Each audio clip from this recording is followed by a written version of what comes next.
오늘 우리에게 새날을 주신 하나님을 찬양하겠습니다. 찬송가 59장 찬양합니다.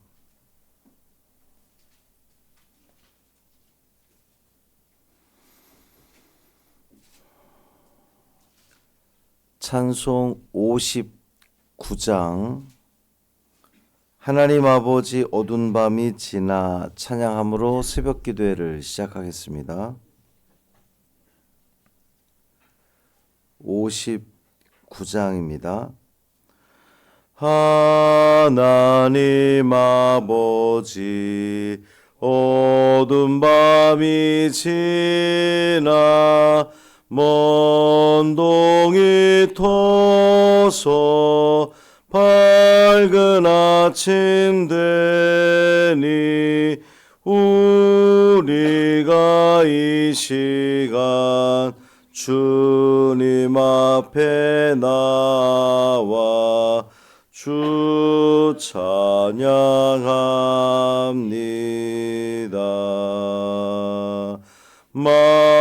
만유의 주시여 주님 앞에 비는 우리들에게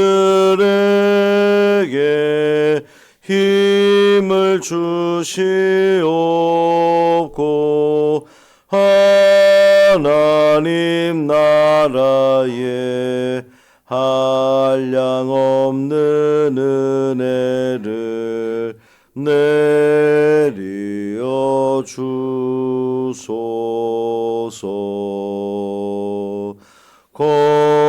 거룩한 아버지 삼위일체 주님 구원의 사랑 한량없이 크니 영광의 주 이름 영원토록 빛나서 온 땅에 차도다.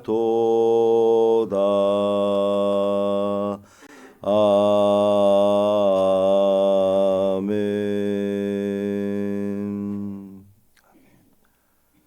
사도신경으로 우리의 신앙을 고백하겠습니다. 전능하사 천지를 만드신 하나님 아버지를 내가 믿사오며 그 외아들 우리 주 예수 그리스도를 믿사오니 이는 성령으로 잉태하사 동정녀 마리아에게 나시고 본디오 빌라도에게 고난을 받으사 십자가에 못 박혀 죽으시고 장사한 지 사흘 만에 죽은 자 가운데서 다시 살아나시며 하늘에 오르사 전능하신 하나님 우편에 앉아 계시다가 저리로서 산자와 죽은 자를 심판하러 오시리라.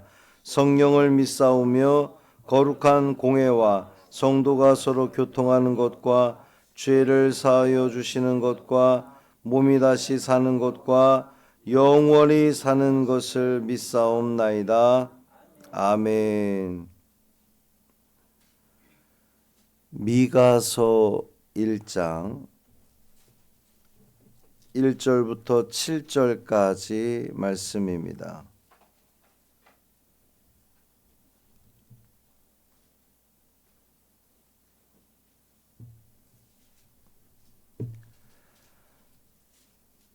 미가서 1장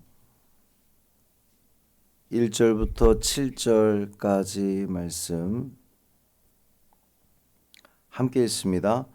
유다의 왕들 요담과 아하스와 히스기야 시대에 모레셋 사람 미가에게 임한 여호와의 말씀 곧 사마리아와 예루살렘에 관한 묵시라. 백성들아 너희는 다 들을지어다. 땅과 거기에 있는 모든 것들아 자세히 들을지어다. 주 여호와께서 너희에게 대하여 증언하시되 곧 주께서 성전에서 그리하실 것이니라. 여호와께서 그의 처소에서 나오시고 강림하사 땅의 높은 곳을 밟으실 것이라. 그 아래에서 산들이 녹고 골짜기들이 갈라지기를 불 앞에 밀초 같고 비탈로 쏟아지는 물 같을 것이니 이는 다 야곱의 허물로 말미암음이요 이스라엘 족속의 죄로 말미암음이라. 야곱의 허물이 무엇이냐? 사마리아가 아니냐? 유다의 산당이 무엇이냐? 예루살렘이 아니냐? 이러므로 내가 사마리아를 들의 무더기 같게 하고 포도심을 동산 같게 하며 또 그 돌들을 골짜기에 쏟아내리고 그 기초를 드러내며 그 새긴 우상들은 다 부서지고 그 음행의 값은 다 불살라지며 내가 그 목상들을 다 깨뜨리리니 그가 기생의 값으로 모았은즉 그것이 기생의 값으로 돌아가리라. 아멘. 이 말씀 하나님 말씀입니다. 오직 하나님만 의지하는 오늘이 되시기를 바랍니다. 세상에 두었던 시선을 거두어 드리고 오직 주님만 바라보십시오. 그것이 우리 주님께서 오늘 우리에게 기대하시는 바입니다. 오늘부터 미가서 말씀을 통해 은혜를 받고자 합니다. 미가서는 그 북이스라엘이 주전 722년에 멸망했거든요. 아수르에 다 멸망을 했어요. 그리고 남유다가 주전 586년에 바벨론에 멸망을 하게 되는데, 이 미가서는 주전 722년 북이스라엘이 멸망하기 직전에서부터 이제 예언하기 시작해서 이스라엘이 멸망하는 그 과정을 보고, 그리고 이제 남유다가 멸망할 것을 알고 있던 이제 그 시기에 예언했던 선지자입니다. 이 미가서 역시 다른 예언서들과 같은 그 패턴을 가지고 있어요. 우리가 앞에서 쭉 봤던 예언서들이 다 같은 패턴을 가지고 있는데, 이스라엘의 죄로 인해서, 그리고 그 죄는 다 하나님을 떠난 죄입니다. 말씀대로 살지 않은 이스라엘의 죄로 인해서 하나님께서 그 백성들에게 심판을 내리시는데, 그 심판이 끝이 아니라 하나님은 반드시 심판 가운데에 남은 자, 항상 남은 자를 두시고 그 남은 자를 통해서 구원을 베푸시고, 또 더 나아가서 결국에는 그 한 사람을 세우셔서 그 한 사람이 메시아인데, 메시아를 통해서 당신의 백성들을 영원히 구원하리라. 요게 예언서의 패턴이에요. 모든 예언서가 다 그 패턴을 따르고 있는데, 이 미가서 말씀도 그렇습니다. 이스라엘의 죄로 인해서 하나님께서 북이스라엘을 심판하시고 그 경고를 듣지 않기 때문에 결국엔 남유다도 심판을 당하고, 그러나 끝이 아니라 이제 이 4장 5장에 가면은 그 메시아에 대한 예언이 나오는데, 우리가 이 미가서에서 가장 유명한 구절이 예수님 탄생하는 그 장소에 대한, 베들레헴 에베라다야 너는 유다 족속 중에 작을지라도 이스라엘 다스릴 자가 내게서 내게로 나올 것이라. 이 말씀이 바로 이 미가서에 있는 말씀입니다. 이 말씀은 하나님의 이 그 사마리아와 예루살렘에 선포됐고, 다시 말하면 선민 전체에게 선포된 말씀입니다. 백성들아 너희는 들을지어다. 땅과 거기에 있는 모든 것들아 자세히 들을지어다. 백성들도 듣고 땅과 거기에 있는 그 모든 만물이 다 들으라는 겁니다. 왜 들어야 되느냐? 한마디로 집중, 이런 거예요. 주목. 모든 세상 모든 만물들은 다 주목. 왜 주목하느냐? 주 여호와께서 너희에게 대하여 증언하신다는 거죠. 이스라엘의 죄악에 대해서 하나님이 판단하실 건데, 그 판단하실 때는 그 어떤 그 증언이 있어야 되잖아요. 재판을 하기 위해서 증언이 있어야 되는데, 그 증언자가 누구냐? 하나님이 직접 증언하신다는 겁니다. 세상 만물을 창조하시고 지으시고 다스리시는 하나님께서 증언하시니 그 재판은 틀림이 없는 재판인 거죠. 주께서 성전에서 그리하실 것이니라 그랬어요. 그러니까 하나님께서 작정하신 일이니 반드시 이루어진다는 겁니다. 자, 3절 보면 여호와께서 그의 처소에서 나오시고 강림하사 그랬어요. 하나님께서 그의 처소, 우리가 흔히 쓰는 표현으로 하늘 보좌. 사실 하나님께서 이 물리적으로 뭐 하늘을 열고 이렇게 나타나시고 강림하시는 건 아니잖아요. 우리 하나님은 어디나 계신 하나님이신데 이제 선지자가 그렇게 표현을 한 겁니다. 마치 하나님께서 하늘문을 쫙 여시고 우리 가운데 탁 나타나시는, 하나님께서 이 땅 가운데 강림하시는데 왜 직접 하늘 보좌에서 나오셔서 강림하시는 것일까요? 뭐 하러 나오신다는 겁니까? 심판하러 나오신다는 겁니다. 심판하기 위해서. 북이스라엘 남유다 그 하나님의 백성들을 심판하기 위해서 강림하신다는 거예요. 강림하셔서 땅의 높은 곳을 밟으시겠다 그랬습니다. 여기서 말하는 이 땅의 높은 곳은 그 산당을 의미하는 겁니다. 이스라엘의 산당. 그러니까 산당이라 하면 우상을 숭배하던 곳이죠. 산당들이 대부분 높은 곳에 있었기 때문에 그렇게 그 표현이 되는 겁니다. 그 우상을 섬기던 온상, 하나님께서 직접 다 밟으시겠다는 겁니다. 산들이 높고 골짜기들이 갈라지고 불 앞에 밀초 같고 그 밀랍으로 만든 초는 불 앞에서 그냥 스르르 녹아버리는 거죠. 비탈로 쏟아지는 물 같을 것이다. 물이 비탈에서 쏟아질 때는 어떻습니까? 뭐 어디 주저함 없이 중단되는 없이 그냥 바로 다 쏟아지는 겁니다. 하나님이 밟으실 때에 그 모든 것이 다 녹아내리고 없어지고 사라진다는 겁니다. 이것이 의미하는 건 철저한 심판을 말씀하시는 거예요. 하나님은 왜 이토록 심판하신다는 겁니까? 야곱의 허물 때문이다 그랬어요. 이제 여기서 말하는 이 야곱은 그 북이스라엘을 지칭하는 거죠. 이스라엘의 이 12지파, 야곱의 후손들이 12지파를 이루는 것인데 12지파 중에서 북쪽 이스라엘은 10개 지파가, 남쪽 유다에 2개 지파가 있잖아요. 그래서 이 야곱 그러면 그 북이스라엘을 의미하는 겁니다. 그 야곱의 허물이 무엇이냐? 사마리아라는 거죠. 사마리아는 어디입니까? 북이스라엘의 수도입니다. 북이스라엘의 중심. 하나님을 예배하고 하나님께 영광을 돌려야 되는, 하나님께 제사 드리는 그 중심이 되어야 할 사마리아가 어떻게 됐습니까? 우상을 섬기는 온상이 된 겁니다. 또 남유다의 예루살렘이, 하나님을 예배해야 되는 그 남유다의 가장 중심인 예루살렘이 우상을 숭배한 겁니다. 하나님이 아닌 다른 것을 숭배했습니다. 그들이 그동안 번영을 누렸던 것은 다 하나님의 은혜였죠. 근데 그들은 우상을 숭배했다는 거예요.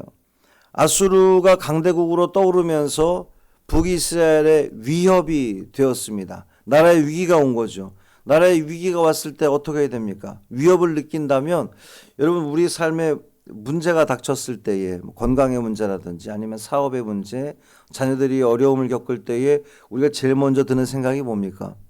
내가 하나님 앞에 뭐 잘못한 거 없는가? 우리 그거 먼저 생각하게 되잖아요.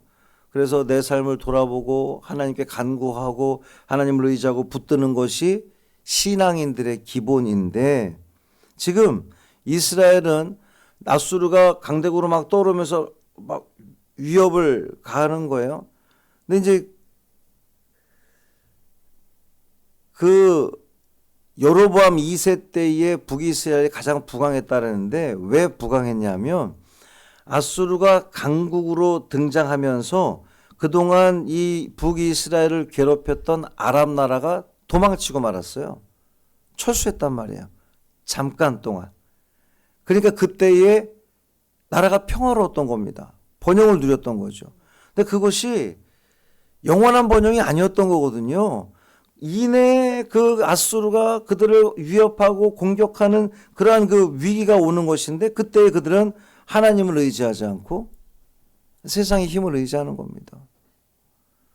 이 북이스라엘 나라 가운데도, 남유다 가운데도 여전히 하나님의 방법이 아닌 우상에게 그 다가가고, 또 애굽이라든지 아수르라든지 다른 그 세상의 힘들을 의지해서 이 위기를 극복해 보려고 하는 그러한 그 지도자들의 모습이 있었단 말이죠. 이에 대해서 하나님 어떻게 하셨습니까? 사마리아를 돌무더기 같게 하고, 도시가 돌무더기가 되는 거 어떻게, 왜 돌무더기가 되죠? 폐허가 됐을 때, 다 망했을 때 돌무더기가 되는 겁니다. 돌들을 골짜기에 쏟아내리고, 골짜기에 돌들이 가득한 거예요. 그 기초를 드러나게 하신다 그랬습니다. 우리 하나님께서 다 무너뜨리시겠다는 거예요. 기초 다 드러나게 하시겠다는 겁니다. 새긴 우상들이 다 무너지고 그 음행의 값이 다 불살라지며 목상들을 다 깨뜨리시겠다는 겁니다. 왜 하나님이 이토록 하십니까? 하나님이 제일 싫어하는 게 뭐예요? 십계명의 1번이 뭡니까? 나 외에 다른 신을 두지 말라는 것이죠. 하나님은 당신의 백성들을 택하셔서 그들을 사랑하시고 그들에게 한없는 은혜를 베푸시는데, 그 은혜를 저버린 자, 그 은혜를 저버리고 다른 우상을 섬기는 자들에 대해서는 철저하게 진멸하시는 분이 우리 하나님이십니다. 다 돕게 만든다는 거죠. 오늘날 우리의 신앙을 돌아봅니다. 우리 모두가 다 늘 하나님만 섬기겠다고 다짐하고, 또 한편으로는 나는 새벽을 지키는 사람이기 때문에 나는 주님 안에 거하는 사람입니다 라고 자신만만할지 몰라도, 이 새벽이 끝나고 우리가 세상으로 돌아갔을 때의 우리의 모습은 어떻습니까? 우리의 언어가 어떻습니까? 우리의 마음의 중심이 어디를 향해 있습니까? 여전히 세상의 부요함, 세상에 주는 건강함, 세상에 주는 즐거움, 쾌락, 우리 그런 거에 우상으로 삼고 있는 것은 아닌지 돌아봐야 됩니다. 주님께서 우리에게 강림하시기를 원하잖아요. 여러분, 우리 다 주님의 동행을 우리 바라잖아요. 주님이 하루도 우리와 동행하여 주옵소서, 우리가 그렇게 기도하는데, 주님이 동행하시기 위해서는 강림하셔야 되잖아요. 우리와 함께 하셔야 되는데, 그 강림하시는 이유가 우리를 심판하기 위함이어서는 안 되지 않겠습니까? 주님이 우리와 함께 하셔서 우리를 칭찬하시고 우리에게 복 주시고 은혜 베푸시기 위해서 강림하셔야지, 이 이스라엘이나 남유다처럼 하나님을 배반하고 하나님을 떠난 삶을 살아감으로 말미암아 하나님께서 심판하시기 위해서 강림하시는 그 안타까운 상황이 우리에게 벌어져서는 안 되지 않겠습니까? 우리의 삶을, 우리의 신앙을 돌아보고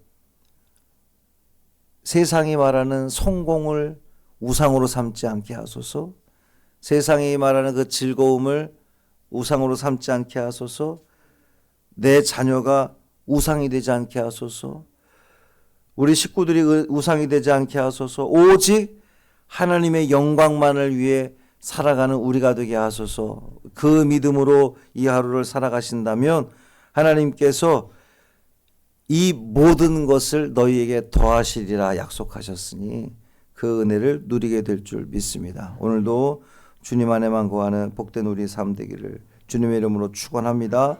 살아계신 아버지 하나님, 감사합니다. 미가서의 말씀을 통해서 우리가 은혜 받을 것을 기대합니다. 그토록 하나님께서 은혜 주셔서 또 새롭게 기회 주시고 매번 돌아설 수 있는 그러한 시간을 허락하셨음에도 불구하고 선지자들을 끊임없이 보내서 이사야를 보내시고 아모스를 보내시고 예레미야를 보내시고 계속해서 선지자를 통하여 이스라엘 백성들에게 말씀하심에도 불구하고 그들은 하나님 말씀에 귀 기울이지 않고 여전히 세상 가운데 세상의 힘과 우상들 그것들을 섬김으로 말미암아 하나님의 진노를 샀던 그런 안타까운 모습을 바라봅니다. 주님, 이것이 그들만의 문제가 아니라 오늘 나의 문제일 수도 있다는 생각을 갖게 하여 주옵시고 내 삶을 돌아보며 성찰하게 하시고 내가 오직 주님 안에서만 살아가고 있는지를 살펴보며 고백하며 결단하는 오늘이 되게 하여 주옵소서. 오직 하나님의 영광만 위해 살아가겠습니다. 세상의 힘 의지하는 것이 아니라 주님 의지하겠습니다. 나의 그 모든 문제들 주님 앞에 다 내어놓고 이 문제를 해결할 수 있는 분은 오직 하나님밖에 없습니다라고 고백하며 나아가는 우리가 되게 하여 주옵소서. 우리 사랑하는 정용자 장로님, 오늘도 회복시켜 주옵소서. 어제보다 낫게 가시고 모든 것이 순조롭게 돌아가게 하시고 회복의 은혜를 주님께서 허락하심으로 말미암아 참 평강을 누리게 하여 주옵소서. 한날의 삶을 온전히 주님께 맡기기를 원하며 우리 주 예수 그리스도의 이름으로 축복하며 기도합니다. 아멘. 하늘에 계신 우리 아버지여, 이름이 거룩히 여김을 받으시오며 나라가 임하시오며 뜻이 하늘에서 이루어진 것 같이 땅에서도 이루어지이다. 오늘 우리에게 일용할 양식을 주시옵고 우리가 우리에게 죄 지은 자를 사하여 준 것 같이 우리 죄를 사하여 주시옵고 우리를 시험에 들게 하지 마시옵고 다만 악에서 구하시옵소서. 나라와 권세와 영광이 아버지께 영원히 있사옵나이다. 아멘.